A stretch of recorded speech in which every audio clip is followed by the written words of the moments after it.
तैयार हैं। लेकिन डिस्कशन स्टार्ट करने से पहले कुछ बेसिक इंट्रोडक्शन कि हम लोग गेट एकेडमी के चैनल पे हैं एंड आरआरबी जेई 2024 में 7,900 प्लस पोस्ट है।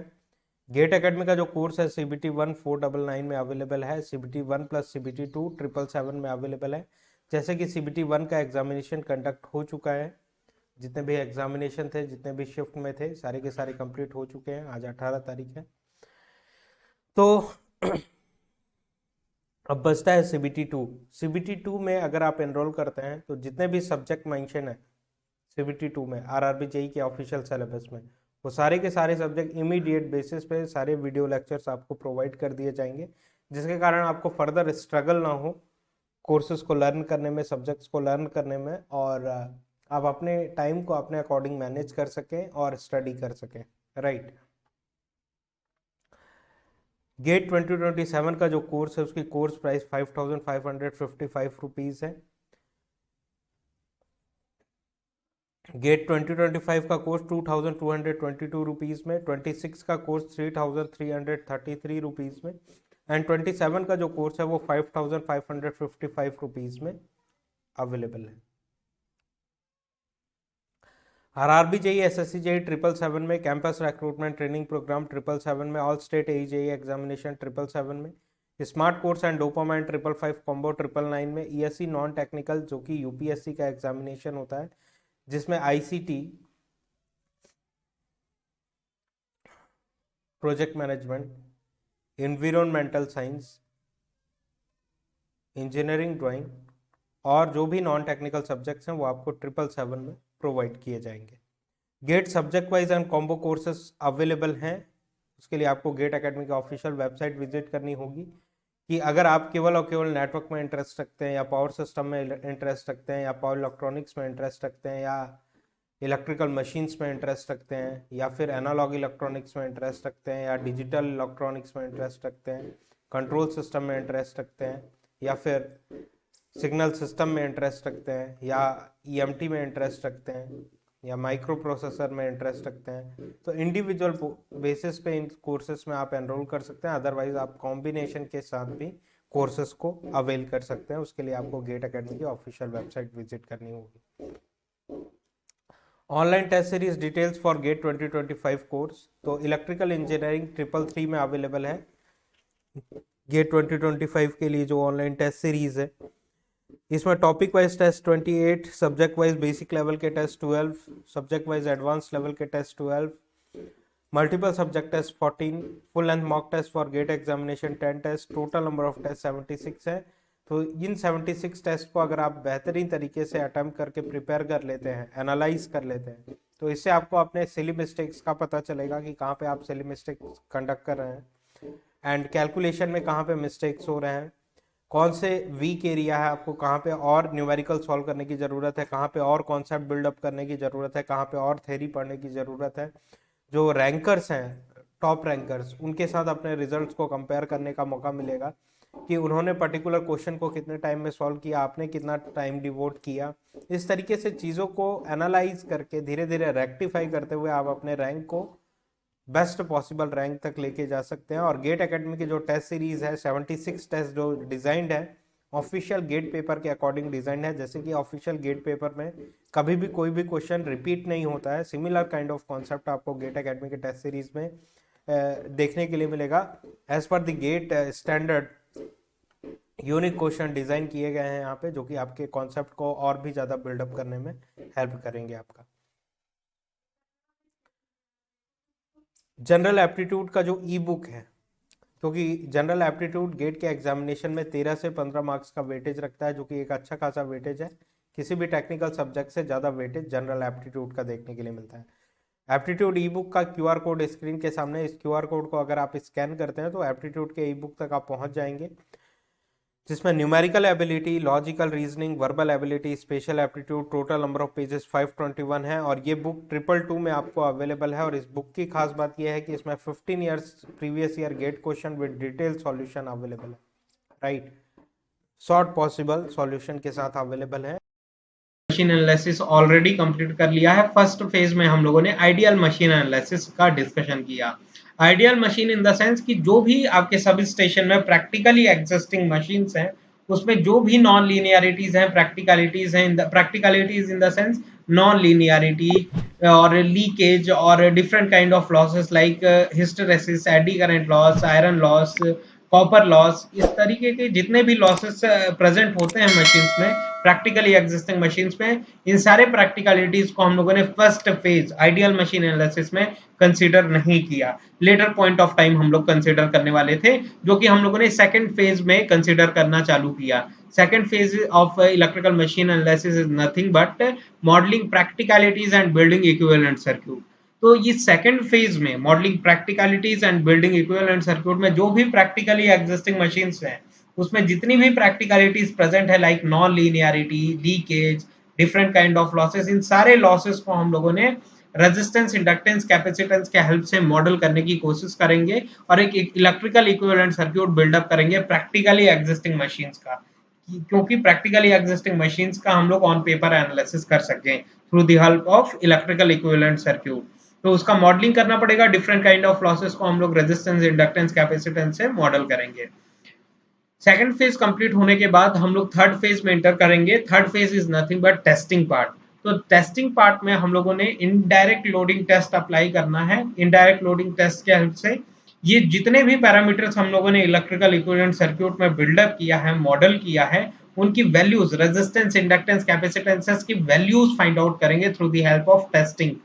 लाइक अगर हम लोग ट्रांसफार्मर की बात करें तो open circuit test, short circuit test, back to back test, इन सारे टेस्ट के हेल्प से इन पैरामीटर्स की वैल्यूज फाइंड आउट करेंगे। थर्ड फेज कंप्लीट होने के बाद हम लोग फोर्थ फेज में इंटर करेंगे। अब हमारे पास थर्ड फेज कंप्लीट होते होते एक इलेक्ट्रिकल इक्विवेलेंट सर्क्यूट होगा हमारी प्रैक्टिकल एग्जिस्टिंग मशीन्स का, उनके पैरामीटर्स भी होंगे, पैरामीटर्स की वैल्यू भी होगी, क्योंकि हम लोगों ने थर्ड फेज कंप्लीट कर लिया है। थर्ड फेज कंप्लीट करते तक इतना चीजें हमारे पास रहेंगी। अब अगर थर्ड फेज कंप्लीट करते तक हमारे पास इलेक्ट्रिकल इक्विवेलेंट सर्क्यूट बिल्डअप हो चुका है, उनकी वैल्यूज हैं, तो नॉर्मल नेटवर्क थ्योरी अप्लाई करके हम लोग सर्क्यूट का सिंप्लीफिकेशन कर सकते हैं। थर्ड फेज कंप्लीट होने के बाद फोर्थ फेज में इंटर करेंगे। वहां पे हम लोग वोल्टेज रेगुलेशन मतलब परफॉर्मेंस एनालिसिस अपने मशीन्स का एनालाइज करेंगे। परफॉर्मेंस इन द सेंस कि वोल्टेज रेगुलेशन कैसा है मशीन्स का, किस तरीके से वेरिएबल है voltage regulation, torque speed characteristic अगर रोटेटिंग इलेक्ट्रिकल मशीन है तो, इंटरनल कैरेक्टरिस्टिक, एक्सटर्नल कैरेक्टरिस्टिक, तो इन सारी चीजों का हम लोग डिस्कशन फोर्थ फेज में करेंगे परफॉर्मेंस एनालिसिस में। फोर्थ फेज कंप्लीट होने के बाद हम लोग फिफ्थ फेज में एंटर करेंगे। Fifth phase is going to be the application part. Application part में लाइक इन ट्रांसफार्मर अगर हम लोग बात करें तो ट्रांसफार्मर के केस में एप्लीकेशन इसका हो जाएगा, अगर सिंगल फेज ट्रांसफार्मर की बात करें तो स्कॉट कनेक्शन और what do we say parallel operation, Scott connection. अगर थ्री फेज ट्रांसफार्मर की बात करें और auto transformer, three phase transformer की बात करें तो थ्री फेज के केस में हमारे पास open delta connection, delta delta connection, star delta connection, ये सारे क्या है, एप्लीकेशन पार्ट है। एप्लीकेशन पार्ट कंप्लीट होने के बाद सिक्स्थ फेज में हम लोग इंटर करेंगे, sixth phase of electrical machine analysis. तो वहां पे हम लोग कुछ मिसलेनियस टॉपिक ट्रांसफार्मर के बारे में डिस्कशन करेंगे like inrush current and all. तो हम लोग इस तरीके से अपना डिस्कशन कंटिन्यू करेंगे and it is not only applicable in transformer, other electrical machines also we are going to follow the same structure में हम लोग अपनी मशीन्स को कंप्लीट करेंगे, एनालाइज करेंगे। Like in other rotating electrical machines like synchronous machine, induction machine, DC machines में भी same procedure follow करेंगे। तो अभी हम लोग second phase of electrical machine के एनालिसिस में है, विच is modelling of leakage. Modelling of leakage के बारे में हम लोगों को डिस्कशन करना है। और second phase of electrical machine analysis क्या होता है? Second phase of electrical machine analysis in the sense modeling practicalities and building equivalent circuit। तो हम लोग इक्विवेलेंट सर्क्यूट बिल्डअप करने की कोशिश कर रहे हैं। अभी हम लोगों को मॉडलिंग ऑफ लीकेज के बारे में डिस्कशन करना है, मतलब कि लीकेज, इस सेशन में हम लोग डिस्कशन करेंगे कि लीकेज होता क्या है, किस तरीके से मॉडल किया जा सकता है, किस तरीके से रेड्यूस किया जा सकता है। इस कंप्लीट सेशन में हम लोगों का यही डिस्कशन रहेगा and not only leakage, resistance की भी मॉडलिंग इस सेशन में हम लोग करेंगे मोस्ट प्रोबेबली। तो चलिए इस सेशन को स्टार्ट करते हैं। इस सेशन को स्टार्ट करने से पहले मेरा कुछ क्वेश्चंस हैं, दो क्वेश्चंस हैं मेरे आपसे कि लीकेज इज लीनियर और नॉन लीनियर। बताइए, लीकेज एक लीनियर पैरामीटर है या फिर नॉन लीनियर पैरामीटर? ये सारे इंटरव्यू क्वेश्चंस हैं। Second question to you is leakage is lossy element और लॉसलेस एलिमेंट? लीकेज लॉसलेस होता है या फिर लॉसी एलिमेंट होता है? तो इस सेशन के कंप्लीट होते तक आपको इन सारी चीजों की जानकारी हो जाएगी। प्रीवियस सेशंस में हम लोगों ने स्मॉल पोर्शन लीकेज का डिस्कशन किया, मतलब कभी कभी डिस्कशन करते रह गए हम लोग। लीकेज में हम लोगों ने ये डिस्कशन किया था प्रीवियस सेशंस में, एक आध स्टेटमेंट हम लोगों ने आपने लिसन किया होगा कि leakage is lossless parameter. Leakage में किसी भी तरीके के लॉसेस नहीं होते हैं लीकेज की वजह से। तो लॉसलेस नहीं है तो लॉस और एफिशिएंसी एक दूसरे के इनडायरेक्टली प्रोपोर्शनल है। अगर लॉसेस बढ़ेंगे मशीन्स की तो एफिशिएंसी रिड्यूस हो जाएगी। तो लॉसलेस पैरामीटर है लीकेज। लीकेज की वजह से किसी भी तरीके का एफिशिएंसी वेरिएशन नहीं होगा। But except efficiency, all the performance indices like voltage regulation, torque speed characteristic, maximum power handling capacity of the machines are severely influenced by leakage. Therefore we are analyzing leakage. अगर leakage lossless parameter है तो हम लोगों को क्यों analysis करने की जरूरत पड़ रहा है, और एक कंप्लीट सेशन हम लोगों ने लीकेज पे क्यों डेडिकेट किया हुआ है? The reason is except efficiency, all the performance indices are severely influenced by leakage. इसीलिए हम लोग लीकेज का एनालिसिस कर रहे हैं, प्रॉपरली एनालाइज करेंगे। और इंटरव्यू पॉइंट ऑफ व्यू से भी second phase of electrical machine बहुत इंपॉर्टेंट है, क्योंकि most of the questions second phase से ही पूछे जाते हैं, which is modelling practicalities and building equivalent circuit. तो चलिए सेशन स्टार्ट करते हैं, लीकेज के बारे में जानने की कोशिश करते हैं। एज यू ऑलरेडी नो, हम लोगों ने मल्टीपल टाइम इसका डिस्कशन किया है कि एक मैग्नेटिक कोर है, क्योंकि आयरन रिलेटेड स्टफ से ही बनाया जाता है, आयरन होता है सपोज करिए, तो मैग्नेटिक मटेरियल है, और एक इलेक्ट्रिकल कंडक्टर भी है, क्योंकि आयरन मैग्नेटिक के साथ साथ इलेक्ट्रिकल कंडक्टर भी होता है। तो यहाँ से हम लोगों ने प्राइमरी नंबर ऑफ टर्न्स में सोर्स से कनेक्ट किया, जिसके कारण करंट फ्लो किया, करंट और नंबर ऑफ टर्न्स मिलके एमएमएफ प्रोड्यूस किया, और एमएमएफ फ्लक्स को इंड्यूस करेगा। एमएमएफ के कारण फ्लक्स इंड्यूस होगा, जिसको हम लोग फाई नॉट बोल रहे हैं। फाई नॉट मतलब प्राइमरी का कंप्लीट फ्लक्स जो है उसको हम लोग फाई नॉट से रिप्रेजेंट कर रहे हैं, बिकॉज ऑफ द, क्योंकि हम लोगों ने अभी लोड कनेक्ट नहीं किया हुआ है। लोड कनेक्ट नहीं किया हुआ है तो नो लोड के कंडीशन में हम लोग एनालिसिस करने की कोशिश कर रहे हैं। तो ये फाई नॉट जो है फ्लक्स है, कोर में जो नेट अवेलेबल फ्लक्स है वो फाई नॉट है, इजंट इट? कोर का प्राइमरी का जो फ्लक्स है उसको हम लोग फाई नॉट बोल रहे हैं। अब ये फाई नॉट के पास दो रास्ते हैं, एक तो रास्ता ये है, एक रास्ता ये है। तो ये क्या है? मैग्नेटिक पाथ है, मैग्नेटिक मटेरियल से बना हुआ है। और मैग्नेटिक मटेरियल्स की बात करें तो इसकी परमेबिलिटी हाई होती है, क्योंकि इलेक्ट्रिकल मशीन्स में हम इन लोगों ने ऑलरेडी डिस्कस किया हुआ है कि इलेक्ट्रिकल मशीन्स में हमारे पास दो टाइप के मटेरियल होते हैं, एक नॉन मैग्नेटिक मटेरियल, एक magnetic material. Non magnetic material जितने भी होते हैं लाइक डायामैग्नेटिक, पैरामैग्नेटिक, इन सारे मैग्नेटिक मटेरियल को हम लोगों ने नॉन मैग्नेटिक कैटेगरी में रखा है, और इनकी रिलेटिव परमेबिलिटी म्यू आर की वैल्यू जो होती है 1 के अप्रोक्सीमेट वेरी करती है। जबकि हम लोग बात करें मैग्नेटिक मटेरियल की, तो मैग्नेटिक मटेरियल की जो परमेबिलिटी होती है 10,000, 20,000, 22,000, इस तरीके से प्रैक्टिकली अवेलेबिलिटी है इस रिलेटिव परमेबिलिटी की, 10 to 22,000 तक वेरी कर सकता है। तो प्रैक्टिकली इतना हमारे पास वेरिएशन अवेलेबल है। तो ये जो मैग्नेटिक मटेरियल है मतलब इसकी परमेबिलिटी हाई है। अब जहां पे नॉन मैग्नेटिक मटेरियल की परमेबिलिटी 1 होती है और मैग्नेटिक मटेरियल की सपोज करिए 22,000 है, तो परमेबिलिटी, रिलेटिव परमेबिलिटी की वैल्यू मैग्नेटिक मटेरियल में ज्यादा होती है। अब जो रिलेटिव परमेबिलिटी है म्यू आर, अब परमेबिलिटी क्या होती है? Ability to permit the flux. आपका मटेरियल कितना अलाउ कर रहा है फ्लक्स के फ्लो होने को, उसको हम लोग परमियाबिलिटी बोलते हैं, इजंट इट? तो परमियाबिलिटी अगर मटेरियल की हाई है, मैग्नेटिक पाथ की परमियाबिलिटी अगर हाई है, तो हम लोग ये कह सकते हैं कि रिलक्टेंस जो है मैग्नेटिक पाथ का वो कम है। क्योंकि परमियाबिलिटी हाई है तो रिलक्टेंस कम है, क्योंकि रिलक्टेंस और परमियाबिलिटी एक दूसरे के इनडायरेक्टली प्रोपोर्शनल होते हैं। रिलक्टेंस का फॉर्मूला अगर एक्सपेंड करें आप, तो रिलक्टेंस का फॉर्मूला होता है, क्योंकि रेजिस्टेंस का फॉर्मूला होता है 1 बाई रो एल बाई ए होता है, या फिर 1 by sigma L by A, isn't it? तो 1 बाई सिग्मा की जगह अगर रिलक्टेंस की बात करें तो 1 by mu not mu R L by area of cross section of the core. तो रिलक्टेंस का ये फॉर्मुलेशन होता है, मतलब reluctance is indirectly proportional to relative permeability 1/μr के मतलब रिलेटिव परमेबिलिटी जो होती है वो रिलक्टेंस के इनडायरेक्टली प्रोपोर्शनल होती है। तो अगर मैग्नेटिक पाथ का परमेबिलिटी हाई है, इन द सेंस रिलक्टेंस उस मैग्नेटिक पाथ का कम है। तो रिलक्टेंस कम है इन द सेंस वो इजीली फ्लो होने देगा फ्लक्स को।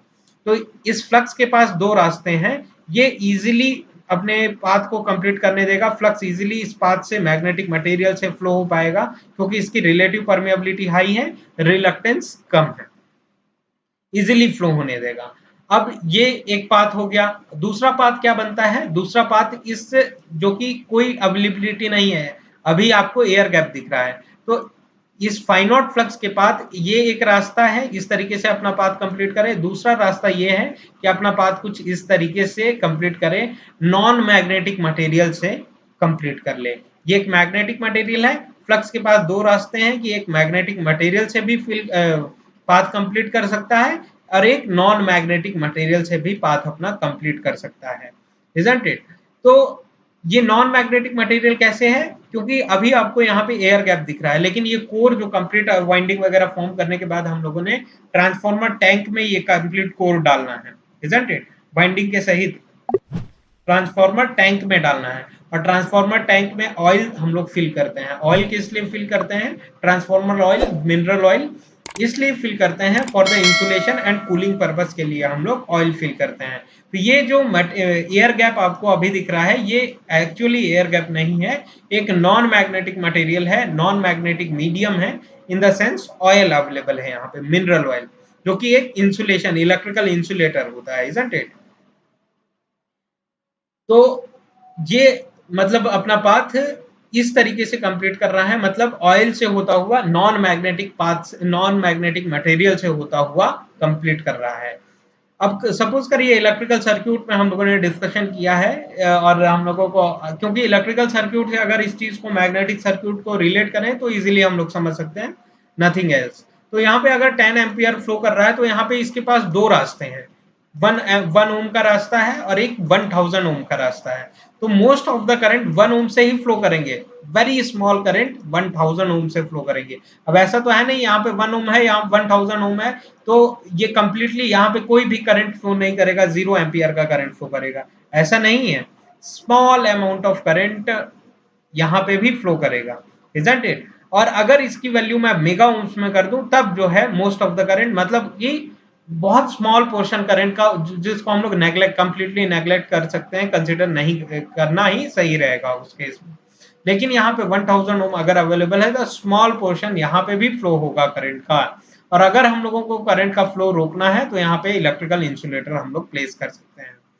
तो अभी अगर इस केस में एनालाइज करें तो most of the current 10 ampere का मोस्ट ऑफ द पोर्शन यहाँ से फ्लो होगा, क्योंकि इसका रेजिस्टेंस की वैल्यू बहुत कम है, और स्मॉल अमाउंट ऑफ करंट इस पाथ से भी फ्लो होंगे।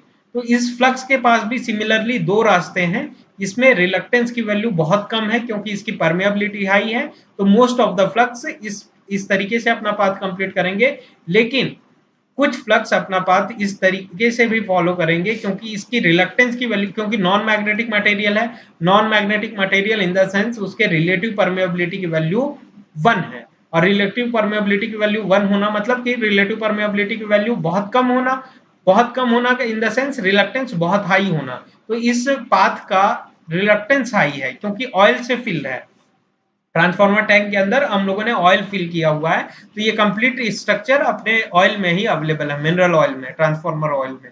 तो oil is a magnetic what do we say, magnetic, non magnetic material और इलेक्ट्रिकल इंसुलेटर, है ना? तो ऑयल में फिल है, नॉन मैग्नेटिक मटेरियल से अपना पाथ कंप्लीट कर रहा है ये फ्लक्स। इसका रिलक्टेंस हाई है, रिलक्टेंस हाई है मतलब कि इस पाथ का रिलक्टेंस कम था तो मोस्ट ऑफ द फ्लक्स इससे फ्लो करेंगे, स्मॉल अमाउंट ऑफ फ्लक्स इससे भी अपना पाथ कंप्लीट करेगा क्योंकि इसका रिलक्टेंस हाई है। और reluctance high in the sense कि वो इजीली फ्लक्स को अलाउ नहीं करेगा फ्लो होने के लिए, अपोजिशंस प्रोवाइड करेगा in the flow of flux, path के फ्लक्स के फ्लो होने के पाथ में अपोजिशंस प्रोवाइड करेगा। अब अगर इस, तो इस फ्लक्स को हम लोग क्या बोलेंगे, जो कि प्राइमरी से इंड्यूस हो रहा है और सेकेंडरी वाइंडिंग को रीच कर जा रहा है, इस फ्लक्स को हम लोग म्यूचुअल फ्लक्स बोलेंगे। Mutual flux is nothing but flux induced by one coil is reached to second coil or another coil is a mutual flux, but the leakage flux is those flux which is induced by one coil but unable to reach the second coil। एक coil में induce हो रहा है लेकिन other coil में reach नहीं कर पा रहा है। तो ये जो फ्लक्स है फाइम, वो दूसरे कॉइल को लिंक कर पा रहा है, लेकिन ये जो फाइल है ये दूसरी वाली कॉइल को रीच नहीं कर पा रहा है, इसीलिए इसको लीकेज फ्लक्स बोलेंगे। इसको हम लोग म्यूचुअल फ्लक्स बोलेंगे, म्यूचुअल फ्लक्स, इजंट इट। तो लीकेज फ्लक्स का मतलब आपको समझ में आ गया। लीकेज फ्लक्स होता क्या है? Flux produce by one coil is unable to reach the second coil is nothing but leakage flux, isn't it. Or we also can say that what do we say, the flux which are not mutual is leakage। तो electrical current को हम लोगों को अगर flow होने से रोकना है तो एक इंसुलेटर, इलेक्ट्रिकल इंसुलेटर यहाँ पे हम लोग कनेक्ट कर सकते हैं और हम लोग कंप्लीटली जो है करंट के फ्लो को रोक सकते हैं, कंप्लीटली एलिमिनेट कर सकते हैं। और इंसुलेटर अगर हम लोग यहाँ पे कनेक्ट कर दें तो 10 एम्पियर का 10 एम्पियर इसी 1 ओम से ही फ्लो होगा, ये 1000 ओम में इंटर नहीं करेगा। लेकिन हमारे पास इलेक्ट्रिकल इंसुलेटर अवेलेबल है, इसीलिए हम लोग यहाँ पे प्लेस कर सकते हैं। अब इस फ्लक्स के फ्लो को अगर हम लोगों को अपोज व्हाट डू वी से रोकना है, कंप्लीटली एलिमिनेट करना है, तो यहाँ पे हम लोग मैग्नेटिक इंसुलेटर अगर प्लेस कर दें, कुछ मैग्नेटिक इंसुलेटर जो कि ग्रीन पेन से मैंने रिप्रेजेंट करने की कोशिश की है, तो यहाँ पे अगर मैग्नेटिक इंसुलेटर हम लोग प्लेस कर देते हैं तो इस फ्लक्स का में फ्लक्स नहीं फ्लो हो पाएगा। और यहाँ से अगर फ्लक्स फ्लो नहीं हो पाएगा तो मोस्ट ऑफ द फ्लक्स, मतलब जितने भी फ्लक्स अवेलेबल हैं प्राइमरी में इंड्यूस हो रहे हैं, मोस्ट ऑफ द फ्लक्स इसी में से फ्लो होंगे, किसी भी तरीके का लीकेज अवेलेबल नहीं होगा। लीकेज कंप्लीटली एलिमिनेट किया जा सकता है अगर हमारे पास मैग्नेटिक इंसुलेटर्स अवेलेबल हो तो। लेकिन because of non availability of magnetic insulators we can not completely eliminate the leakage, क्योंकि हमारे पास मैग्नेटिक इंसुलेटर्स की अवेलेबिलिटी नहीं है, कोई ऐसा मटेरियल नहीं है जो कि मैग्नेटिक इंसुलेटर हो। सपोज करिए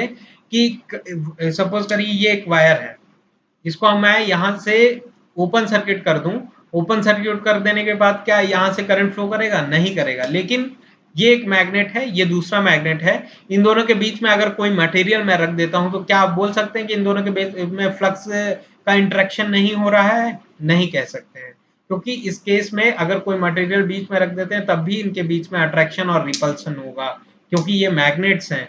और मैग्नेटिक इंसुलेटर्स हमारे पास अवेलेबल नहीं है कि इन दोनों मैग्नेट्स के बीच में हम लोग रख दें और इनके बीच में अट्रैक्शन ना हो। मैग्नेटिक इंसुलेटर्स हमारे पास अवेलेबल नहीं है। तो because of non availability of magnetic insulator we can not completely eliminate the leakage. Therefore किसी भी इलेक्ट्रिकल मशीन की हम लोग बात करें, leakage is a part of electrical machine. Leakage उस मशीन में एग्जिस्ट करेंगे, हम लोग एलिमिनेट नहीं कर सकते हैं। हाँ, कुछ मेथड्स हैं हम लोग उसके हेल्प से रेड्यूस कर सकते हैं, लेकिन कंप्लीटली एलिमिनेट नहीं कर सकते हैं, isn't it? तो फाइम की अगर बात करें तो फाइम फ्लोइंग थ्रू, तो फाइम जो है म्यूचुअल फ्लक्स है, फाइल लीकेज फ्लक्स है। फाइम की अगर बात करें तो फाइम मैग्नेटिक मटेरियल से फ्लो हो रहा है, और जितने भी मैग्नेटिक मटेरियल अवेलेबल है लाइक फेरस रिलेटेड स्टफ है, आयरन है, आयरन इज मतलब आयरन जो होता है वो नॉन लीनियर कैरेक्टरिस्टिक को फॉलो करता है। बीएच कर्व जब आप एनालाइज करेंगे तो स्टार्टिंग में curve phi is directly proportional to I होता है, देन आफ्टर दैट ये सैचुरेशन में जाने लगता है। प्रीवियस सेशंस में हम लोगों ने बीएच कर्व का डिटेल्ड डिस्कशन किया है। तो अगर आप वहां पे एनालिसिस करें तो आयरन जो होता है, मैग्नेटिक मटेरियल्स जितने अवेलेबल हैं वो नॉन लीनियर प्रॉपर्टी को एग्जिस्ट करते हैं, नॉन लीनियर प्रॉपर्टी उनमें एग्जिस्ट करती है, नॉन लीनियर कैरेक्टरिस्टिक को वो रिप्रेजेंट करते हैं। तो ये एक मैग्नेटिक मटेरियल है, नॉन लीनियर मटेरियल है हम लोग कह सकते हैं। तो इसमें से जो फ्लक्स हो रहा है वो नॉन लीनियर प्रॉपर्टी होगी उसकी, वो लीनियर फ्लक्स नहीं होगा, ये नॉन लीनियर प्रॉपर्टी होगी। तो म्यूचुअल फ्लक्स जो है फाइम जो है, फाई नॉट के दो कंपोनेंट है, दो फ्लक्स के कारण फाई नॉट हो रहा है, या फिर फाई नॉट में के कारण दो फ्लक्स इंड्यूस हो रहा है, जो कि फाइम है एक, फाई एल है दूसरा, म्यूचुअल और लीकेज। तो म्यूचुअल फ्लक्स जो है फ्लोइंग थ्रू मैग्नेटिक मटेरियल, ये एक मैग्नेटिक मटेरियल के थ्रू फ्लो हो रहा है इसीलिए, और magnetic material non linear characteristic को रिप्रेजेंट करता है, therefore phi M is non linear. Phi M mutual flux क्या होगा, नॉन लीनियर होगा। जबकि हम लोग फाई एल की बात करें, फाई एल की बात करें तो इसका 50% पाथ जो है वो मैग्नेटिक मटेरियल में है, 50% पाथ जो है वो ऑयल में अवेलेबल है। Oil is a non magnetic material, तो 50% पाथ जो मैग्नेटिक मटेरियल में है, 50% पाथ नॉन मैग्नेटिक मटेरियल में है। अब आपको ये भी डिफरेंस समझ में आना चाहिए कि नेटवर्क थ्योरी के इंडक्टर और मशीन के इंडक्टर में क्या डिफरेंस है। नेटवर्क थ्योरी में नॉर्मल हम लोग एयर कोर इंडक्टर यूज करते हैं, एयर में हम लोगों ने कॉइलिंग प्रोवाइड कर दी तो वो नेटवर्क थ्योरी का इंडक्टर बन गया। या फिर पीवीसी वुड इलेक्ट्रिकल इंसुलेटर में अगर वाइंडिंग करते हैं, electrical insulator non magnetic material, non magnetic material में अगर हम लोग वाइंडिंग करते हैं तो वो नेटवर्क थ्योरी का इंडक्टर बन जाता है। Non magnetic material in the sense PVC, would या फिर एयर, एयर भी एक नॉन मैग्नेटिक मटेरियल है, तो इनमें अगर वाइंडिंग करते हैं, सिंपल वाइंडिंग कर देते हैं तो ये एक नॉन मैग्नेटिक मटेरियल में वाइंडिंग हुई है, तो ये नेटवर्क थ्योरी का इंडक्टर बन गया। नेटवर्क थ्योरी का inductor in the sense linear inductor, linear inductor. लेकिन अगर हम लोग मशीन्स की बात करते हैं तो ऑन टॉप ऑफ आयरन हम लोगों को वाइंडिंग्स प्रोवाइड करनी है, on top of the iron या फिर कोई अदर मैग्नेटिक मटेरियल। तो मैग्नेटिक मटेरियल में अगर हम लोग वाइंडिंग करते हैं तो आयरन में अगर वाइंडिंग कर रहे हैं तो iron is a non linear, iron की कैरेक्टरिस्टिक क्या होती है, ये नॉन लीनियर प्रॉपर्टी को रिप्रेजेंट करता है। तो जितनी भी इलेक्ट्रिकल मशीन्स हमारे पास अवेलेबल हैं वो सारी नॉन लीनियर मशीन्स हैं। तो जितना भी इंडक्टर हम लोग मशीन्स में एनालिसिस करते हैं वो सारे नॉन लीनियर इंडक्टर्स हैं, जबकि नेटवर्क थ्योरी का जो इंडक्टर होता है वो लीनियर इंडक्टर होता है। इसीलिए हम लोगों ने जब म्यूचुअल इंडक्टर वगैरह मशीन्स में भी हम लोग एनालिसिस करते हैं और नेटवर्क थ्योरी में भी एनालिसिस करते हैं। तो क्या डिफरेंस है दोनों व्हाट डू वी से इंडक्टर का, म्यूचुअल इंडक्टेंस एनालिसिस का। मशीन में जो एनालिसिस करते हैं वो लीनियर एनालिसिस है, जबकि हम लोग जो मशीन में व्हाट डू से नेटवर्क में जो एनालिसिस करते हैं वो लीनियर इंडक्टर का एनालिसिस करते हैं, जबकि मशीन्स के इंडक्टर जो होते हैं वो नॉन लीनियर कैटेगरी के होते हैं। तो यहाँ पे जो फ्लक्स फ्लो हो रहा है वो 50% फ्लक्स का पाथ जो है वो मैग्नेटिक मटेरियल में एग्जिस्ट कर रहा है, 50% नॉन मैग्नेटिक मटेरियल में एग्जिस्ट कर रहा है। क्योंकि फिर है ना, ये आपको समझ में आ गया। अब ये मैग्नेटिक मटेरियल जो है उसका रिलक्टेंस बहुत कम है, जबकि जो एयर गैप है, air gap in the sense कि जो ऑयल हम लोगों ने फुलफिल किया है, oil is a non magnetic material, तो non magnetic material in the sense relative permeability की वैल्यू 1 है। रिलेटिव परमेबिलिटी की वैल्यू मतलब बहुत कम है, बहुत कम है मतलब रिलक्टेंस की वैल्यू बहुत ज्यादा है। रिलक्टेंस अगर ज्यादा है तो रिलक्टेंस यहाँ पे मतलब ऑयल का बहुत ज्यादा है, जबकि मैग्नेटिक मटेरियल जो अवेलेबल है उसका रिलक्टेंस बहुत कम है। तो अगर रिलक्टेंस ज्यादा है, रिलक्टेंस की वैल्यू ज्यादा है, तो हम लोग कह सकते हैं कि for the constant development of flux, constant flux अगर आपके मशीन में फ्लो कराना है तो ज्यादा अमाउंट ऑफ करंट आपको सोर्स से ड्रॉ करना पड़ेगा। तो इस केस में 50% अगर नॉन मैग्नेटिक मटेरियल में एग्जिस्ट कर रहा है फ्लक्स का पाथ और 50% मैग्नेटिक मटेरियल में एग्जिस्ट कर रहा है, तो कंप्लीटली हम लोग अप्रोक्सीमेट करें अगर और एनालाइज करें प्रॉपरली, तो जो रिजल्ट आएगा हमारे पास वो ये आएगा कि जो कि नॉन मैग्नेटिक मटेरियल जो है 50% पाथ नॉन मैग्नेटिक मटेरियल से फ्लो कर रहा है। नॉन मैग्नेटिक मटेरियल जितने होते हैं वो लीनियर कैरेक्टरिस्टिक को रिप्रेजेंट करते हैं, और मैग्नेटिक मटेरियल जितने होते हैं वो नॉन लीनियर कैरेक्टरिस्टिक को रिप्रेजेंट करते हैं। तो क्योंकि 50% पाथ नॉन मैग्नेटिक मटेरियल में है, नॉन मैग्नेटिक मटेरियल में है मतलब लीनियर प्रॉपर्टी को शो कर रहा है, रिप्रेजेंट कर रहा है। नाउ द थिंग इज, अगर ऐसा कभी केस आए आपके पास कि 50% पाथ नॉन मैग्नेटिक मटेरियल में हो, 50% पाथ मैग्नेटिक मटेरियल में हो, तो उस केस में फ्लक्स हमेशा और हमेशा जो डोमिनेंट प्रॉपर्टी रहेगी, डोमिनेंट जो फ्लक्स की प्रॉपर्टी रहेगी वो नॉन मैग्नेटिक मटेरियल की ही प्रॉपर्टी होगी। तो फ्लक्स को हम लोग मैग्नेटिक मटेरियल के थ्रू फ्लो कर रहा है ऐसा कंसीडर ना करते हुए, नेग्लेक्ट करते हुए हम लोग फ्लक्स का जो 50% पाथ नॉन मैग्नेटिक मटेरियल से फ्लो हो रहा है उसको कंसीडर करेंगे। और नॉन मैग्नेटिक मटेरियल जो होता है वो व्हाट डू वी से लीनियर कैरेक्टरिस्टिक को रिप्रेजेंट करता है। Non magnetic material in the sense would, आपका एयर, ये सब लीनियर कैरेक्टरिस्टिक को रिप्रेजेंट करते हैं। ये सारे नेटवर्क थ्योरी के इंडक्टर्स हैं, isn't it? लीनियर इंडक्टर्स हैं। Network theory in the sense phi is directly proportional to I हम लोग रिलेट कर सकते हैं, लेकिन phi is directly proportional to I हम लोग मशीन में एनालिसिस नहीं कर सकते हैं, और इक्वेशन इस तरीके का मशीन में हम लोग नहीं लिखते हैं।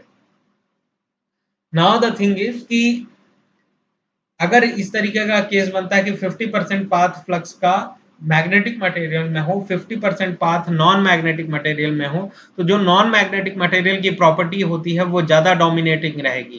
तो इसीलिए मैग्नेटिक वाली प्रॉपर्टी को हम लोग कंप्लीटली एलिमिनेट कर देते हैं, कंसिडर नहीं करते हैं। अप्रोक्सीमेट अगर करें तो it is a sign of healthy mind never to see exactness where approximation is possible.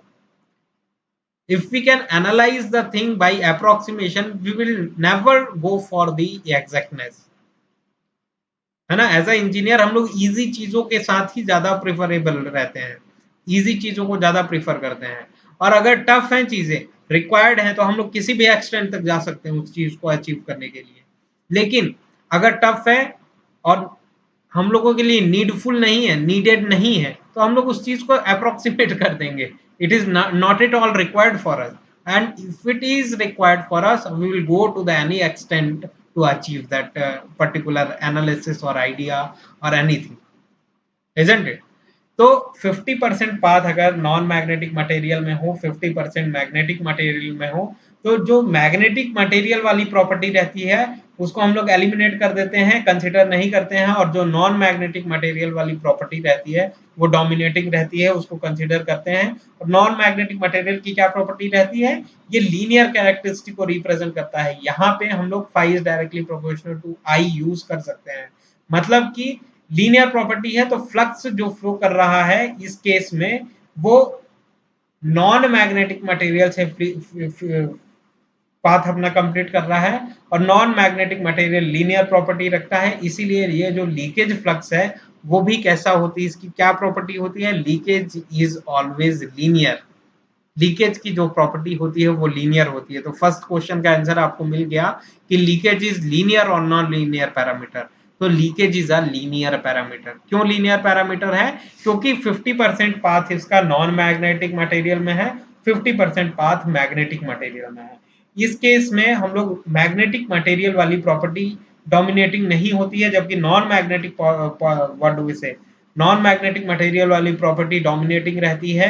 वो लीनियर कैरेक्टरिस्टिक को फॉलो करता है, इसीलिए हम लोग नॉन से मैग्नेटिक मटेरियल वाली प्रॉपर्टी को एलिमिनेट कर सकते हैं, कंसिडर नहीं कर सकते हैं, और हम लोग नॉन मैग्नेटिक मटेरियल वाली प्रॉपर्टी को कंसिडर करेंगे। मतलब कि leakage is a linear parameter, leakage is not a non linear parameter, it is linear only. ये एनालिसिस आपको कंप्लीट समझ में आया, ऐसी मैं आशा करता हूँ। 50% flux path is in non-magnetic material and 50% is in magnetic material.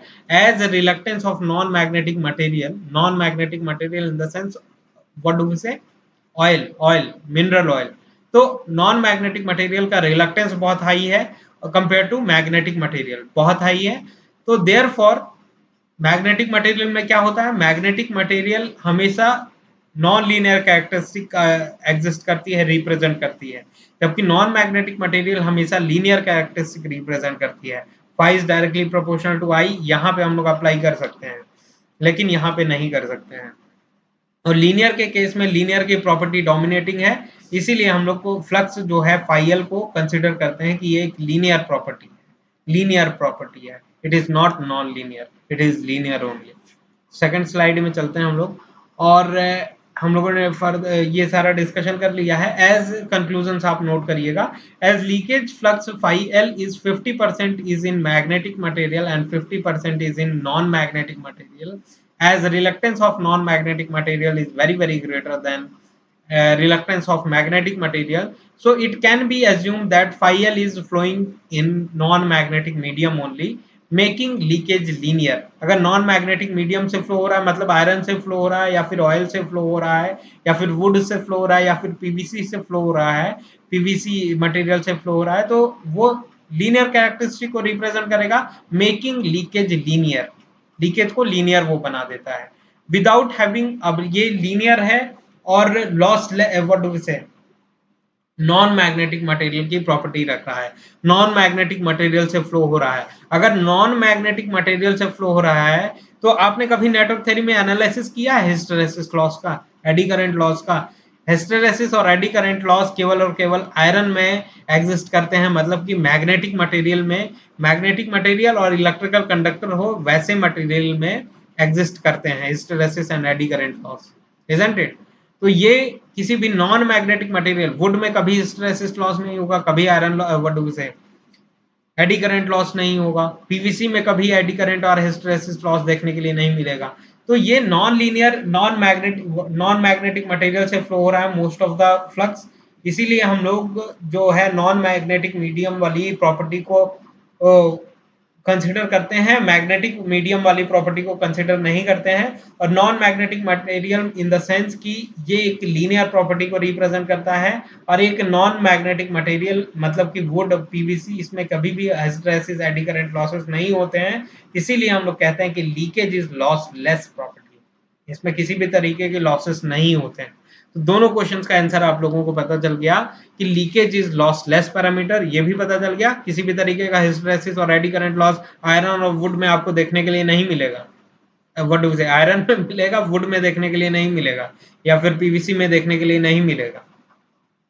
Iron में मिलेगा क्योंकि iron is a magnetic material and plus it is also the electrical conductor, isn't it?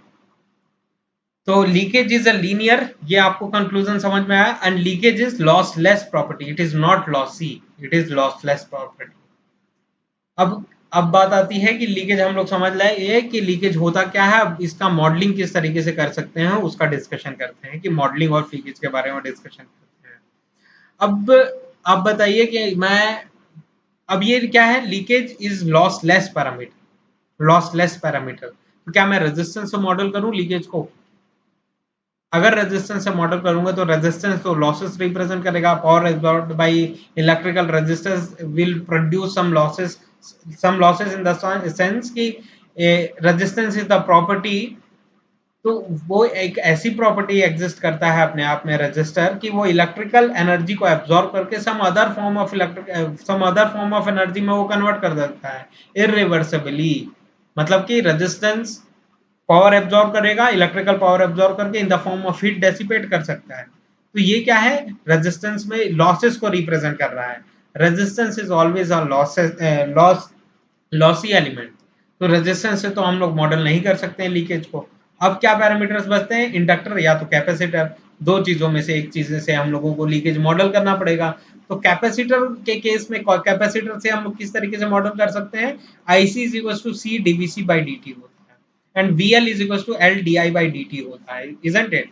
तो अगर इलेक्ट्रिकल फ्लक्स वेरिएशन के कारण या फिर वोल्टेज के कारण करंट इंड्यूस्ड हो, तो उस केस में हम लोग कैपेसिटर से मॉडल कर सकते हैं चीजों को। और अगर करंट या फिर electrical what do we say magnetic flux के कारण या फिर करंट के कारण वोल्टेज इंड्यूस्ड हो, उस केस में हम लोगों को इंडक्टर से मॉडल करना पड़ेगा।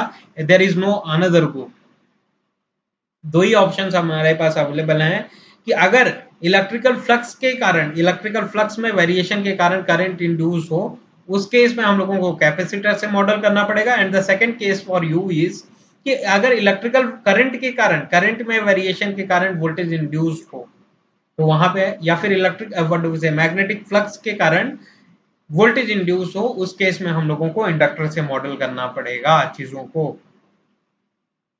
तो यहाँ पे क्या हो रहा है, करंट, इलेक्ट्रिकल करंट के कारण, इलेक्ट्रिकल फ्लक्स के वेरिएशन के कारण वोल्टेज इंड्यूस हो रहा है। कैसे इलेक्ट्रिकल करंट के कारण वोल्टेज इंड्यूस हो रहा है, वो हम लोग एनालिसिस कर रहे हैं, इजंट इट? इलेक्ट्रिकल करंट के कारण कैसे लीकेज इंड्यूस हो रहा है, तो यहाँ पे करंट फ्लो किया जिसके कारण फ्लक्स इंड्यूस हुआ। अब ये फ्लक्स क्या है, इलेक्ट्रिकल करंट के कारण वेरी कर रहा है, ये लीकेज जो है इलेक्ट्रिकल करंट के कारण ही इंड्यूस हो रहा है। Therefore we will model leakage with inductor only. हमारे पास दो ऑप्शंस है। अब ये करंट, ये सोर्स आप कनेक्ट किए जिसके कारण करंट यहाँ पे फ्लो करेगा, प्राइमरी नंबर ऑफ टर्न से इंटरेक्ट करेगा, प्राइमरी नंबर ऑफ टर्न से इंटरेक्ट करने के बाद फाई नॉट इंड्यूस करेगा। फाई नॉट के पास दो रास्ते हैं, एक रास्ता ये है फाई एम, दूसरा रास्ता फाई एल वाला है।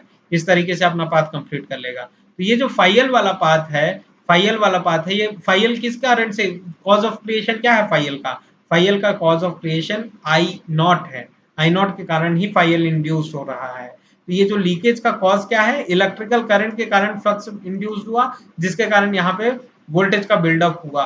क्योंकि अगर टाइम वेरिंग फ्लक्स किसी भी कंडक्टर से लिंक करती है तो यहाँ पे as per the Faraday's law of electromagnetic induction voltage induce हो जाएगा। तो यहाँ पे वोल्टेज किस लिए इंड्यूस हो रहा है, because of the, what do we say, because of the electric magnetic flux के वेरिएशन के कारण वोल्टेज इंड्यूस हो रहा है। इसीलिए हम लोग यहाँ पे इंडक्टर से मॉडल करेंगे, नॉट विद कैपेसिटर, कैपेसिटर से मॉडल नहीं करेंगे।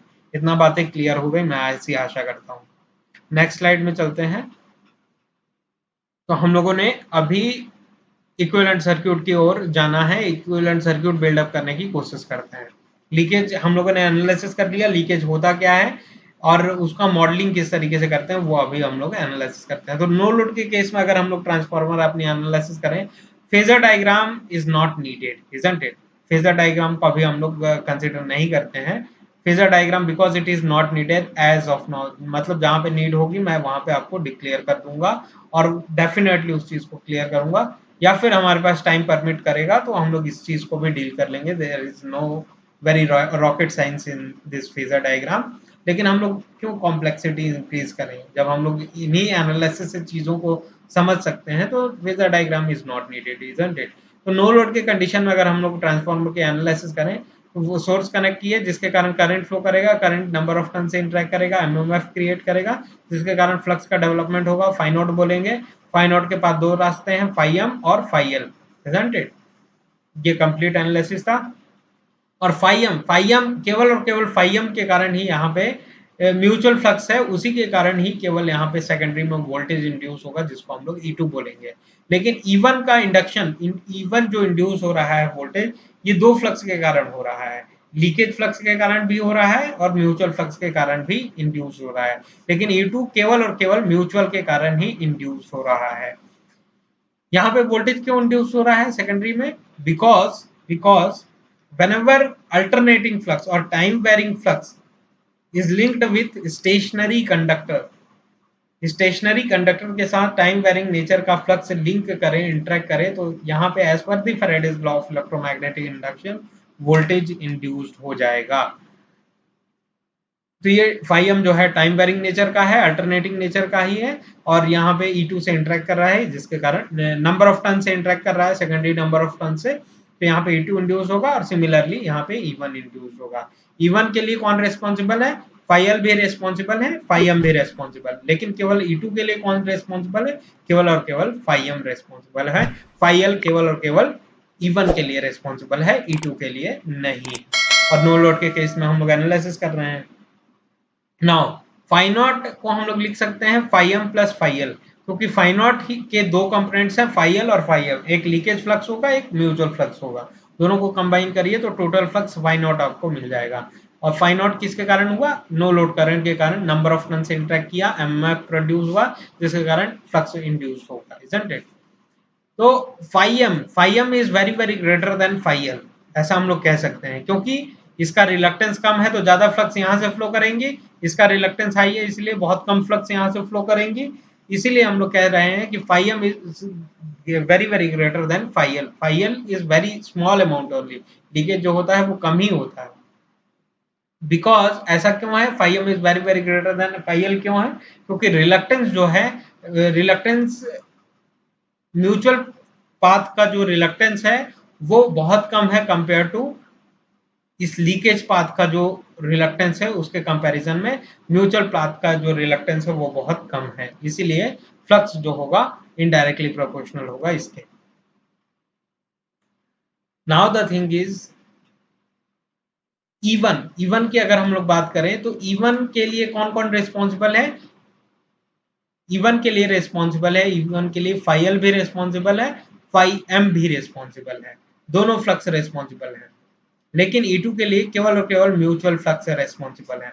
क्यों, E1 is equal to E1M और E1L हम लोग लिख सकते हैं कि नहीं लिख सकते हैं, E1 is equal to E1L और E1M लिख सकते हैं कि नहीं, क्योंकि देखिए As per the Faraday's law of electromagnetic induction, whenever an alternating flux or time varying flux will link with a stationary conductor on that particular part of the conductor, and EMF will be induced.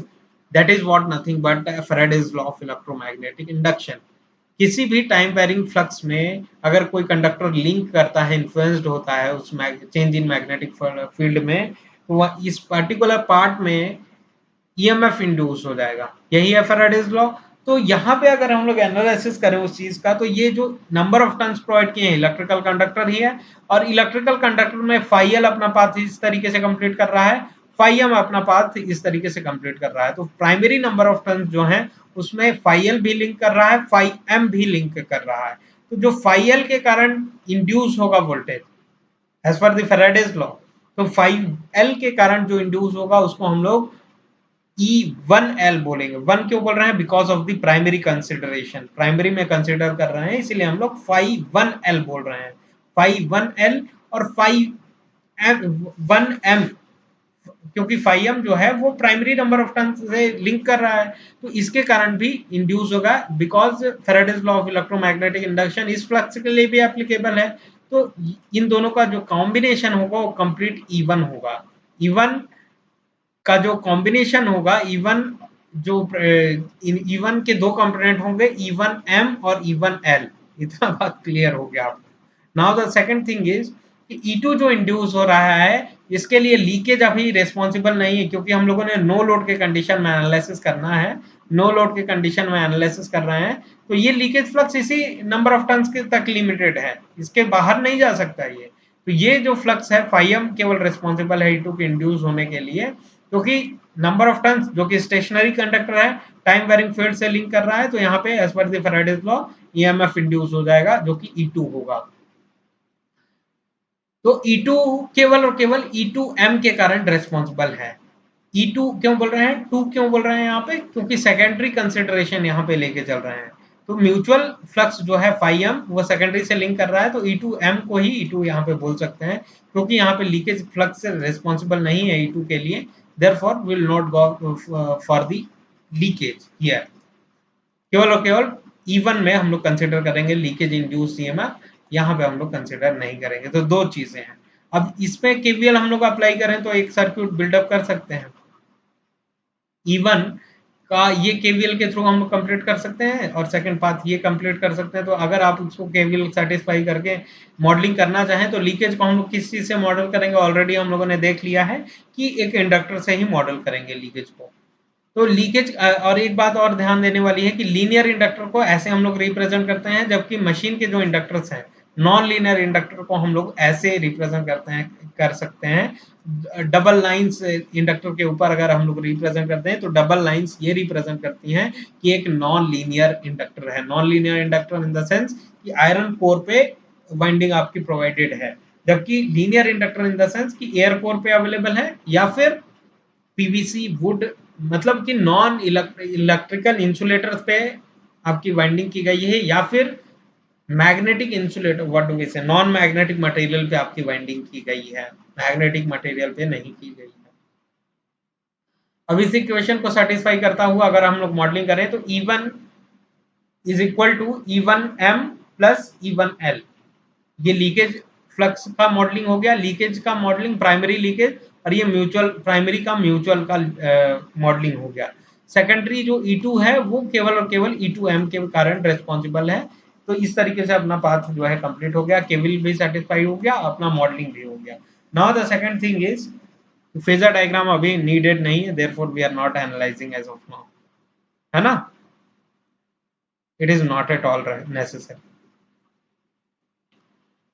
Now अगर हम लोग इस no load के condition को loaded condition में extend करें तो क्या देखते हैं, क्या एनालिसिस और हो सकता है। तो ये कोर ऑफ द ट्रांसफार्मर है, कोर ऑफ द ट्रांसफार्मर को हम लोगों ने सोर्स से कनेक्ट किया, सोर्स से कनेक्ट किया, number of turns, primary number of turns available है, तो नो लोड करंट यहाँ पे फ्लो करना चालू करेगा, क्योंकि सर्किट कंप्लीट हो गई, नो लोड करंट फ्लो किया। अब ये current primary number of turn से इंटरेक्ट किया, तो नंबर ऑफ टर्न्स और करंट मिलके एमएमएफ इंड्यूस करेंगे, बिकॉज और एमएमएफ जो है फ्लक्स इंड्यूस करेगा, और ये जो फ्लक्स होगा उसको हम लोग फाई नॉट बोलेंगे, क्योंकि फ्लक्स का इंड्यूस्ड होना it is not only depends upon the magnitude of current but also the number of turn. ये सारा डिस्कशन हम लोगों ने स्टार्टिंग के सेशंस में कर लिया है। ये करंट नंबर ऑफ टर्न से इंटरेक्ट किया जो कि फाई नॉट इंड्यूस हुआ। अब ये फाई नॉट के पास दो रास्ते हैं, एक रास्ता तो ये है, अपना बात कुछ इस तरीके से कंप्लीट करें तो फाई एम नॉट वाला रास्ता है। ये जो ब्लैक से मैंने रिप्रेजेंट किया है, ये ब्लैक से अभी केवल ब्लैक का रिप्रेजेंटेशन देखिएगा कि फाई नॉट का जो कंपोनेंट है फाई एम नॉट है म्यूचुअल फ्लक्स, और इसका एक दूसरा कंपोनेंट होगा फाई एल नॉट जो कि लीकेज फ्लक्स होगा। अब ये एफ फाई एम नॉट की वजह से phi M nought secondary number of turn से लिंक करेगा, सेकेंडरी नंबर ऑफ टर्न से लिंक करेगा, तो यहाँ पे भी ईएमएफ का इंड्यूस होगा, E2 यहाँ पे इंड्यूस हो जाएगा। अभी इस E2 में अगर हम लोग लोड कनेक्ट कर देते हैं, प्रीवियस केसेस में हम लोगों ने लोड नहीं कनेक्ट किया हुआ है, लेकिन अगर यहाँ पे लोड कनेक्ट करें तो यहाँ पे करंट फ्लो करना चालू करेगा। अब ये करंट अपना पाथ इन्हीं नंबर ऑफ टर्न से होता हुआ कंप्लीट करेगा, इस तरीके से अपना पाथ कंप्लीट करेगा। तो यहाँ पे करंट अगर फ्लो कर रहा है इन कंडक्टर्स में, तो as per the oriented whenever any part of the conductor, किसी भी पार्ट ऑफ द कंडक्टर में हम लोग करंट इंजेक्ट करें तो वो मैग्नेटिक फील्ड डेवलप कर देता है, मैग्नेटिक फ्लक्स लाइंस क्रिएट कर देता है। और तो ये करंट अपना पाथ अगर इस तरीके से फ्लो कर रहा है, कंप्लीट कर रहा है, तो इस कंडक्टर में अगर करंट फ्लो कर रहा है तो एज पर दी ओरिएंटेड यहाँ पे फ्लक्स का डेवलपमेंट होगा, जिसको I2 के करंट डेवलपमेंट हो रहा है, इसलिए हम लोग इसको फाई 2 बोलेंगे। अब ये फाई 2 अपना पाथ कुछ इस तरीके से कंप्लीट कर रहे हैं। फाई 2 के भी दो रास्ते होंगे, phi 2 is the complete flux because of I2। अब I2 के कारण जो फ्लक्स प्रोड्यूस हुआ उसको हम लोग फाई 2 बोल रहे हैं। फाई 2 के पास दो रास्ते हैं, एक रास्ता ये है कि मैग्नेटिक मीडियम के थ्रू कंप्लीट करे, एक नॉन मैग्नेटिक मीडियम के थ्रू कंप्लीट करे। जो मैग्नेटिक मीडियम के थ्रू कंप्लीट करेगा उसको हम लोग फाई 2m बोलेंगे, म्यूचुअल फ्लक्स बोलेंगे। मतलब ये सेकेंडरी से इंड्यूस हो रहा है, प्राइमरी को लिंक करेगा, इसीलिए म्यूचुअल फ्लक्स बोल रहे हैं। और ये जो फ्लक्स है लीकेज फ्लक्स इसको बोलेंगे, क्योंकि flux produce by one winding is unable to reach the second winding is nothing but leakage flux. तो ये फाई 2l हो जाएगा। यहाँ तक कंसिडरेशन आपको पता चल गया, सारी चीजें क्लियर है। नाउ फाई एम नॉट इस तरीके से फ्लो हो रहा है ब्लैक वाला फ्लक्स, और रेड वाला जो फ्लक्स है वो फाई 2m इस तरीके से फ्लो हो रहा है। तो नेट फ्लक्स एक दूसरे को अपोज कर रहे हैं, नेट फ्लक्स रेड्यूस हो जाएगा। नेट फ्लक्स अगर रेड्यूस हो गया, नेट अवेलेबल फ्लक्स आपके कोर में अगर रेड्यूस हो जाता है, तो यहाँ पे ईएमएफ भी रेड्यूस हो जाएगा जो इंड्यूस हो रहे हैं प्राइमरी और सेकेंडरी साइड में, because EMF induction is nothing but it is not only depends upon the magnitude of flux but also the number of turns। Flux अगर रेड्यूस हो जा रहा है तो ये ईएमएफ भी रेड्यूस हो जाएगा। अब ये आपका इनफाइनाइट सोर्स है, इनफाइनाइट सोर्स है इन द सेंस कि आप कितना भी amount of ideal voltage source है, मतलब कि आप कितना भी अमाउंट ऑफ करंट यहाँ से ड्रॉ करा सकते हैं। तो ये extra amount of current draw करेगा, I2 dash extra amount of current flow करेगा in order to not to reduce the flux in the core. ये फ्लक्स जो रेड्यूस हो रहा है कोर में उसको रेड्यूस होने नहीं देगा, इस तरीके से ये फ्लो करेगा। और इसका अमाउंट जो, इसको हम लोग लोड कंपोनेंट ऑफ करंट बोलेंगे, क्योंकि लोड में करंट आप बढ़ाते चले जाइए, I2 का अमाउंट बढ़ता चले जाएगा, तो ये जो फ्लक्स प्राइमरी से ड्रॉ हो रहा है वो भी बढ़ता चले जाएगा। अब सेकेंडरी लोड को आपको फुलफिल करना है तो आप कहीं ना कहीं से तो पावर लेंगे ना, करंट लेंगे, तभी तो आप लोड को फुलफिल कर पाएंगे। तो ये जो ट्रांसफॉर्मर है सोर्स से पावर लेगा और जिसको लोड में सप्लाई करेगा, तो ये एनर्जी कंजर्वेशन फॉलो कर रहा है आपका ट्रांसफॉर्मर भी। तो यहाँ पे I2 डैश फ्लो करना चालू करेगा, I2 dash primary number of turn से इंटरेक्ट करेगा, तो यहाँ पे फाई 2m डैश से फ्लो करेगा। अब ये फाई 2 डैश हो गया कंप्लीट फ्लक्स। इसके पास भी दो रास्ते हैं, एक रास्ता म्यूचुअल वाला है, एक लीकेज वाला है। तो म्यूचुअल वाले रास्ते को हम फाई 2m डैश बोलेंगे, लीकेज वाले रास्ते को फाई 2l डैश बोलेंगे।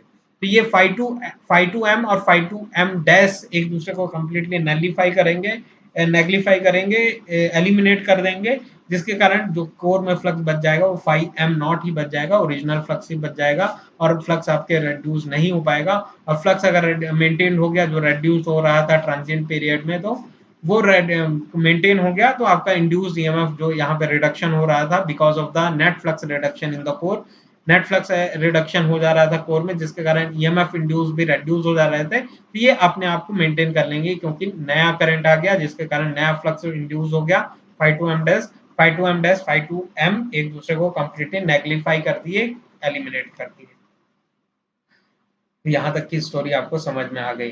तो यहाँ पे सेकेंडरी वाइंडिंग और प्राइमरी वाइंडिंग का तो हम लोगों ने एनालिसिस कर लिया। अब लोड कनेक्ट करने के बाद सेकेंडरी का अगर एनालिसिस करें तो सेकेंडरी में भी लीकेज का कंसिडरेशन आ रहा है। यहाँ पे भी फाइव टू एल आ रहा है और फाइव टू एल के कारण भी यहाँ पे as per the Faraday's law of electromagnetic induction क्या कहता है, whenever any part of the conductor is influenced by change in magnetic field, so on that particular part of the conductor EMF will be induced।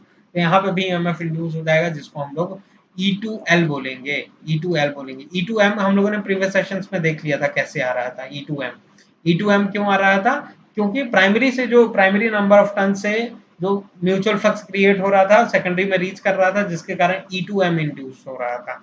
E2M induce हो रहा था। अब यहाँ पे load जब हम लोगों ने कनेक्ट किया तो लोड जब कनेक्ट किया I2 आया पिक्चर में, I2 आया, I2 के कारण I2 अपना पाथ नंबर ऑफ टर्न से कंप्लीट किया जिसके कारण φ2 पिक्चर में आया। अब ये φ2 के कारण φ2 के भी दो कंपोनेंट होंगे, म्यूचुअल और लीकेज। तो ये लीकेज के कारण जो इंड्यूस हो रहा है उसको हम लोग E2L बोल रहे हैं, और इस म्यूचुअल फ्लक्स सेकेंडरी के म्यूचुअल फ्लक्स के कारण जो इंड्यूस होगा यहाँ पे वोल्टेज उसको हम लोग E2M बोलेंगे, और ये इंडक्टर से हम लोग मॉडल कर देंगे। कोई डाउट है यहाँ तक? नहीं होनी चाहिए मेरे ख्याल से। किससे मॉडल करते हैं लीकेज को? इंडक्टर से मॉडल करते हैं। लीकेज इज लीनियर और non linear property? Leakage is always linear property. Leakage is lossless parameter और lossy parameter? Leakage is always lossless parameter. Leakage की वजह से किसी भी तरीके के लॉसेस नहीं होते हैं, but all the performance characteristic are severely influenced by leakage, therefore we are analysing leakage. तो ये कंप्लीट इक्विवेलेंट सर्किट हमारे पास बिल्डअप होके आई। E1 का दो कंपोनेंट होंगे, E1L, E1M, एक म्यूचुअल एक लीकेज प्राइमरी के। अब E2 के भी दो कंपोनेंट होंगे, E2L और E2M, E2L और E2M दो कंपोनेंट होंगे। अब हम लोग बात करें कि प्रीवियस केसेस में आइडियल मशीन एनालिसिस में हम लोगों ने E1 by E2, N1 by N2, I2 by I2 dash का डिस्कशन किया था, ये इक्वेशंस डिराइव किया था। ये केवल और केवल आइडियल केस में वैलिड है, क्योंकि हम लोग ये प्रैक्टिकल केस में अगर बात करें, क्योंकि modelling practicality practical equivalent circuit हम लोग बिल्डअप कर रहे हैं, तो इसमें हम लोग अगर बात करें ये इक्वेशन यहाँ पे एप्लीकेबल नहीं है, क्योंकि इस इक्वेशंस के लिए हम लोगों ने यहाँ पे E1 को कंसिडर किया हुआ था, यहाँ पे E2 को कंसिडर किया हुआ था। ये आपका सोर्स वोल्टेज था V1 और यहाँ आपका टर्मिनल वोल्टेज था V2। तो उस केस में हम लोगों ने ये इक्वेशंस राइट किया हुआ था in ideal case, ideal transformer analysis में। इस केस में ये इक्वेशंस एप्लीकेबल नहीं है। इस केस में हम लोगों को क्या लिखना पड़ेगा? इक्वेशंस E1M अपॉन E2M, यहाँ का वोल्टेज हम लोगों को लिखना पड़ेगा, क्योंकि यहाँ पे आइडियल केस में V1 था, ये यहाँ पे E1 था, यहाँ पे V2 था टर्मिनल वोल्टेज, यहाँ पे E2 था induced voltage, secondary induced voltage.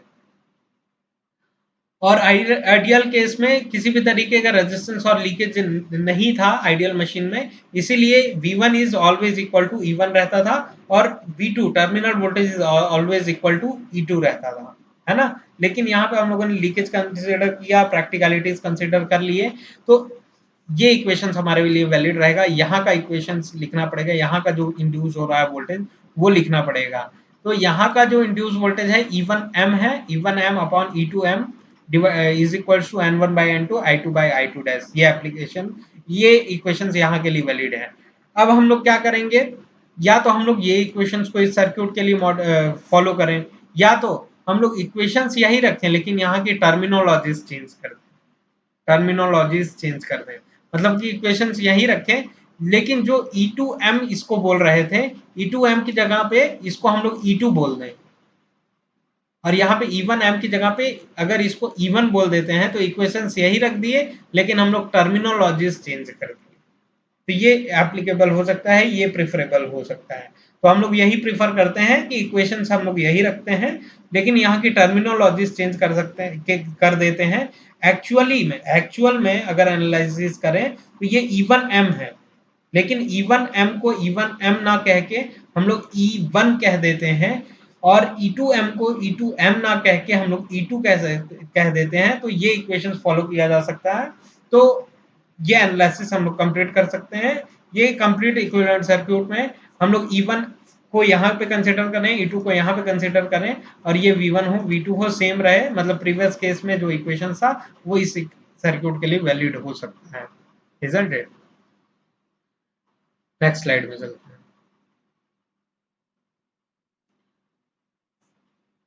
कितना टाइम हो गया?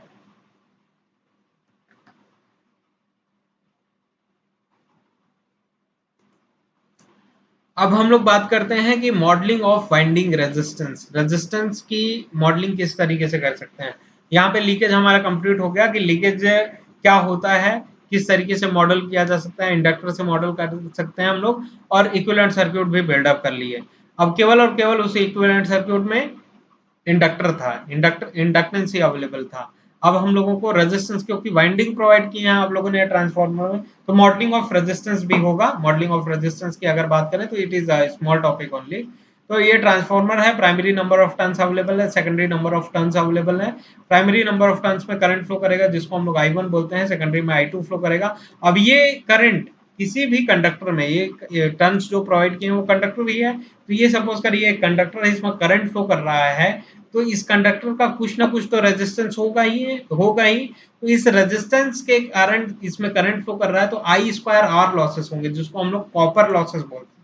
तो उस कॉपर लॉसेस को हम लोगों को मॉडल करने की जरूरत है, और मॉडल इस तरीके से करेंगे कि जितनी भी प्रैक्टिकल एग्जिस्टिंग मशीन्स में कॉपर लॉसेस हो रहे हैं उसको ऑन पेपर डिजाइन किया जा सके, और जितना वेरिएशन प्रैक्टिकल मशीन्स में हो रहा है उसको यहाँ पे ऑन पेपर डिजाइन किया जा सकते, रिप्रेजेंट किया जा सके, और सेम वेरिएशन जो कि प्रैक्टिकल मशीन्स में हो रहा है वो सेम वेरिएशन यहाँ पे रिप्रेजेंट कर सके हम लोग। तो इस current primary number of turns में फ्लो कर रही है, तो इसमें आई स्क्वायर और लॉसेस होंगे, और आई स्क्वायर और लॉसेस को, क्योंकि इसका वाइंडिंग का रेजिस्टेंस होगा, लीकेज को हम लोगों ने ऑलरेडी मॉडल कर लिया। ये लीकेज है, ये म्यूचुअल फ्लक्स के कारण इंड्यूस वोल्टेज आया, और ये सेकेंडरी के कारण म्यूचुअल है, सेकेंडरी E2M था। एक्चुअली ये E2M, लेकिन हम लोगों ने टर्मिनोलॉजीज चेंज कर दी और इसको E2 कह दिया। ये एक्चुअली में E1M है, लेकिन टर्मिनोलॉजीज हम लोगों ने चेंज कर दी और इसको E1M कह दी, E1 कह दिया, E1M की जगह E1 कह दिया। ये X1 है, ये X2 है, ये R1 है। जो R1 क्या है, ये प्राइमरी नंबर ऑफ टर्न्स जो अवेलेबल है उसका रेजिस्टेंस है, उस रेजिस्टेंस को रिप्रेजेंट कर रहा है R1। और ये क्या है, जो सेकेंडरी वाइंडिंग में करंट फ्लो कर रहा है उसके कारण आई स्क्वायर आर लॉसेस होंगे, उसको रिप्रेजेंट करने के लिए हम लोगों ने इसके वाइंडिंग के रेजिस्टेंस को R2 से रिप्रेजेंट किया, और इस तरीके से अपना सर्क्यूट कंप्लीट हो गया। प्राइमरी साइड में I1 करंट फ्लो कर रहा है, सेकेंडरी साइड में I2 करंट फ्लो कर रहा है, और ये दोनों नॉन लीनियर इंडक्टर है, इसीलिए यहाँ पे हम लोगों ने दो बार से रिप्रेजेंट किया हुआ है। V1 अप्लाई किया, V2 अप्लाई किया, टर्मिनोलॉजीज हम लोगों ने चेंज कर दिया, नहीं तो ये एक्चुअल में E1M है, ये E2M है ना, लेकिन टर्मिनोलॉजीज हम लोगों ने चेंज कर दिया इक्वेशन सेम रखने के लिए, इसीलिए ये E1 हो गया और ये E2 हो गया, इजंट इट। तो ये सीरीज ब्रांच पैरामीटर्स हो गए, ये सीरीज ब्रांच पैरामीटर है। शंट ब्रांच पैरामीटर ऑलरेडी हम लोगों ने मॉडल कर लिया है, R0 और X0। R0 और X0 नॉन लीनियर पैरामीटर्स होते थे। नॉन लीनियर पैरामीटर्स कैसे होते थे वो सारा डिस्कशन हम लोगों ने प्रीवियस सेशंस में कर लिया है। अब हम लोगों को सीरीज ब्रांच पैरामीटर्स के बारे में डिस्कशन करना है। उसके डिस्कशन वगैरह करने के बाद हम लोग इन दोनों सर्क्यूट को series branch parameter, shunt branch parameter को कंबाइन करके लिखेंगे, क्योंकि नेक्स्ट सेशंस में हम लोग ट्राई करेंगे कि कवर करें उस टॉपिक को। अभी के केस में अगर हम लोग बात करें तो R1 किसी भी कंडक्टर के प्रैक्टिकल रेजिस्टेंस को रिप्रेजेंट कर रहा है। शंट ब्रांच पैरामीटर में जो R0 होता था या फिर X0 होता था, वो किसी भी प्रैक्टिकली एग्जिस्टिंग मशीन्स में किसी भी पार्ट के रेजिस्टेंस और इंडक्टर नहीं होते थे, वो वर्चुअल रेजिस्टेंस और वर्चुअल इंडक्टेंस होते थे। वो no load current of the transformer के कोर लॉस कंपोनेंट को R0 रिप्रेजेंट कर रहा था, मैग्नेटाइजिंग कंपोनेंट को X0 रिप्रेजेंट कर रहा था। लेकिन वो क्या थे, वर्चुअल इंडक्टर और वर्चुअल रेजिस्टेंस थे, वो वेरी कर रहे थे, वेरिएशंस था उसमें। लेकिन जो सीरीज ब्रांच पैरामीटर होता है, R1 क्या कर रहा है रिप्रेजेंट, वो किसी भी कंडक्टर के प्रैक्टिकल रेजिस्टेंस की वैल्यू रिप्रेजेंट कर रहा है। और रेजिस्टेंस अगर प्रैक्टिकली, तो जिसमें ओम्स लॉ वैलिड है, I is directly proportional to phi valid है, B is directly proportional to I valid है, ओम्स लॉ वैलिड है इस कंडक्टर के लिए और उसके रेजिस्टेंस के लिए। तो रेजिस्टेंस जो है वो एक लीनियर प्रॉपर्टी है, series branch parameter linear property को रिप्रेजेंट करता है। जबकि X1 क्या है, लीकेज है, लीकेज इज ऑलवेज लीनियर, हम लोगों ने अभी एनालिसिस किया, leakage is always linear.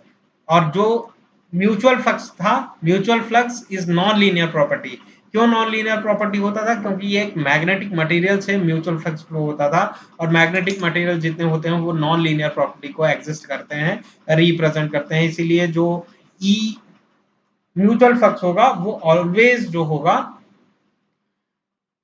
Non linear property होगी, जबकि जो लीकेज फ्लक्स है ऑलवेज लीनियर होगा, ऑलवेज लीनियर होगा। तो जो सीरीज ब्रांच पैरामीटर है हम लोग कह सकते हैं series branch parameters are linear parameters. ये आप रेड पॉइंट बना के नोट कर लीजिएगा, स्टार पॉइंट देके मेंशन कर दीजिएगा अपने नोट्स में। वेरी इंपॉर्टेंट पॉइंट है कि लीकेज जो सीरीज ब्रांच पैरामीटर्स होते हैं वो लीनियर पैरामीटर्स होते हैं। यहाँ पे हम लोग कॉन्सेप्ट लीनियरिटी का अप्लाई कर सकते हैं, जबकि जो शंट ब्रांच पैरामीटर्स होते हैं वो नॉन लीनियर पैरामीटर्स होते हैं। डिफरेंस आप लोगों को समझ में आना चाहिए। सिमिलरली R2 क्या है? जो कि सेकेंडरी वाइंडिंग का रेजिस्टेंस को रिप्रेजेंट कर रहा है। X2 क्या है? सेकेंडरी वाइंडिंग के लीकेज फ्लक्स को रिप्रेजेंट कर रहा है, लीकेज फ्लक्स को रिप्रेजेंट कर रहा है, क्योंकि लीकेज को हम लोग किससे मॉडल करते हैं? इंडक्टर से। ये म्यूचुअल फ्लक्स को रिप्रेजेंट कर रहा है, म्यूचुअल फ्लक्स को हम लोग किससे मॉडल करते हैं? लीकेज से, इंडक्टर से, इजंट इट? तो अगर इसका मॉडलिंग कुछ इस तरीके से होना चाहिए, अगर प्रैक्टिकली एग्जिस्टिंग मशीन्स के लॉसेस को ये रिप्रेजेंट करे, इस तरीके से हम लोग इसका मॉडलिंग करेंगे। तो अगर यहाँ पे I2 की वैल्यू इंक्रीज करते जाइए आप, I2 अपने ट्रांसफॉर्मर मतलब लोड ज्यादा कनेक्ट करते जाइए, लोड अगर कनेक्ट होते जाएगा ज्यादा तो आपको मालूम है कि जितने भी लोड्स होते हैं वो पैरेलली कनेक्ट करते हैं, इतना मालूम होगा, है ना? तो पैरेलल कनेक्शन की वजह से इक्विवेलेंट रेजिस्टेंस जो होगा या फिर इक्विवेलेंट इंपीडेंस, उसकी वैल्यू लो होती चली जाएगी। तो लोड कनेक्ट करना मतलब कि ओवरऑल इंपीडेंस यहाँ का रिड्यूस कर देना, इंपीडेंस रिड्यूस कर देना मतलब करंट ज्यादा फ्लो करेगा उस केस में। तो लोड कनेक्ट करना, लोड इंक्रीज करना इन द सेंस करंट इंक्रीज करना, करंट इंक्रीज करना मतलब कि ओवरऑल जो इंपीडेंस है लोड का उसको रिड्यूस कर देना। कैसे रिड्यूस कर देना? जब मल्टीपल रेजिस्टेंसेस आप पैरेलली कनेक्ट करेंगे तो इंपीडेंस जो टोटल इक्विवेलेंट इंपीडेंस आएगा उसकी वैल्यू लो हो जाएगी। ये बेसिक्स है ना। तो अगर हम लोग यहाँ पे I2 को इंक्रीज करें, I2 इंक्रीज करें तो नंबर ऑफ टन से जो फ्लो हो रहा है करंट, उसकी वैल्यू मतलब करंट की वैल्यू इंक्रीज हो जाएगी, रेजिस्टेंस सेम है तो I स्क्वायर और लॉसेस इंक्रीज हो जाएंगे। अगर लोड इंक्रीज करते जाए तो I स्क्वायर और लॉसेस भी इंक्रीज होते चले जाएंगे। तो यहाँ पे भी अगर करंट की वैल्यू इंक्रीज करते जाए तो सीरीज में कनेक्ट किए हुए हैं, इसीलिए सीरीज में कनेक्ट किए हुए हैं कि करंट इंक्रीज हो तो यहाँ पे I स्क्वायर R2 लॉसेस या फिर I1 स्क्वायर R1 लॉसेस, जो कि प्राइमरी कॉपर लॉस या फिर सेकेंडरी वाइंडिंग के जो कॉपर लॉस है उनकी भी वैल्यू लोड के हिसाब से अकॉर्डिंगली वेरी कर सके, इसीलिए हम लोगों ने यहाँ पे सीरीज में इनको रिप्रेजेंट किया है, सीरीज में ड्रॉ करने की कोशिश की है। और शंट ब्रांच पैरामीटर भी हम लोगों ने डिस्कशन कर लिया, लीकेजेस लीनियर और नॉन लीनियर, इसकी भी जानकारी हो गई आपको। अब नेक्स्ट सेशंस में हम लोग डिस्कशन करेंगे कि किस तरीके से लीकेज को रिड्यूस किया जा सकता है, कोर टाइप और शेल टाइप ट्रांसफार्मर का डिस्कशन करेंगे सेम टॉपिक के एक्सटेंड करते हुए। क्यों कोर टाइप और शेल टाइप का ट्रांसफार्मर का जिक्र अभी कर रहे हैं हम लोग? कोर टाइप और शेल टाइप ट्रांसफार्मर का इमीडिएटली हम लोग डिस्कशन इसलिए कर रहे हैं कि वहां पे लीकेज को बेटर अंडरस्टैंड किया जा सकता है, एप्लीकेशंस को समझा जा सकता है कि किस तरीके से हम लोग लीकेज रिड्यूस कर सकते हैं मशीन्स में। इसलिए ओवरऑल मशीन्स को हम लोग एक यूनिफाइड वे में समझने की कोशिश करेंगे, इजंट इट? तो ये सारा डिस्कशन आज का था, इंटरेस्टिंग डिस्कशन था। मैं आशा करता हूँ कि आपको बहुत अच्छा लगा होगा आज का डिस्कशन, और इसी के साथ जो है आज का सेशन समाप्त करते हैं। Thank you very much for this session, very very all the best.